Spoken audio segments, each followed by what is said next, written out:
మనందరి ప్రియతమ నేత ఎన్టీ రామారావు గారి కుటుంబంతో సన్నిహిత సంబంధాలున్న వ్యక్తి నోరి దత్తాత్రేయ గారు. నాకు తెలుగుదేశం పార్టీ అధికారంలోకి వచ్చినప్పటి నుంచి మేము కలుస్తా ఉండేవాళ్ళం, మాట్లాడుతూ ఉండేవాళ్ళం.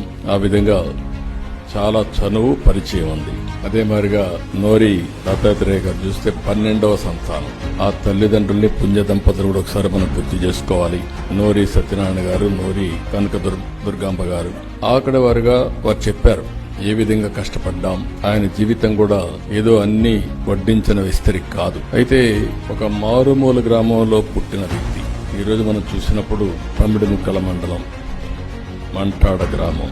ఆయన ఇక్కడ పుట్టి అమెరికానే కాకుండా ఆయన మాటల్లో మనం విన్నాం, ప్రపంచాన్నే మెప్పించిన డాక్టర్, ప్రపంచానికి సేవలందించిన డాక్టర్ మనవాడు కావడం, నోరి దత్తాత్రేయుడు కావడం మనందరికీ గర్వకారణం.